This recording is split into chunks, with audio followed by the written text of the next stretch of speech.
people see alcohol as something that adds value in their life. They see it as this beneficial thing that if they drink it, something good is going to happen. And this is an illusion. See, alcohol companies have spent their entire existence trying to persuade you to drink this drug. The same drug that kills millions of people, the same drug that causes so much damage, is the thing that we're supposed to believe is sophisticated, is a way to relax, a way to socialize with our friends. Listen, it's all a giant lie. When you put a poison in your body, you gain nothing. In fact, you do gain something. Your liver converts the alcohol into acetaldehyde, which is 30 times more toxic than ethanol itself. So there we go. I got it wrong. You do gain something. Acetaldehyde. Good luck with that roaming through your body. I don't mean to sound condescending, but there truly is nothing to gain from drinking alcohol. See, once you see it as this sedative poison that just drains you, the desire to drink goes away. How do you do this? You use first principles thinking. You ignore society, you ignore what everybody says about not just alcohol, but also addiction, and we'll come to that in a minute. But you ignore everybody and you build a new world view. You do your own logical analysis of alcohol and come to your own conclusion,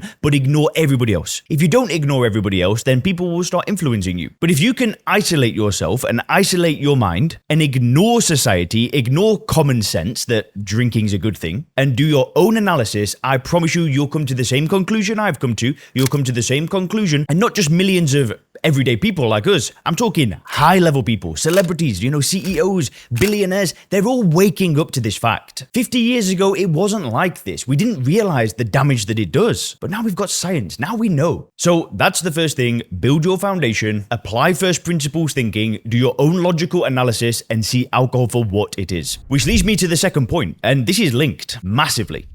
See, one big mistake that people make is when they stop drinking alcohol, what do? Well, they don't stop. They try and stop, which means that alcohol is still an option. If you got diagnosed with a disorder where you couldn't drink milk, because every time you drank milk, you sat on the toilet all day, you've got some lactose intolerance, would you need to try and not drink milk? Would you see a dairy cow in a farm and go, I'd just love to just milk that cow and drink it? No. Can you imagine the insanity of somebody doing that? But yet, people that drink alcohol have so much more damage than being sat on the toilet all day. Alcohol causes 7 types of cancer. It drains your energy. It makes you look old. This is just the tip of the iceberg. It does so much damage to people. Yet we try and not drink. We go past it in the supermarket, in the alcohol aisle, and we're like, man, I just would love a drink, but I'm trying to not drink, so I'll just walk past it. That's nothing but willpower, and it doesn't work because one day that runs out. It's better than nothing, right? I'm not saying that it's a bad thing, but if you want to make this change effortless and easy, willpower is not the answer. The answer, instead of trying to stop drinking,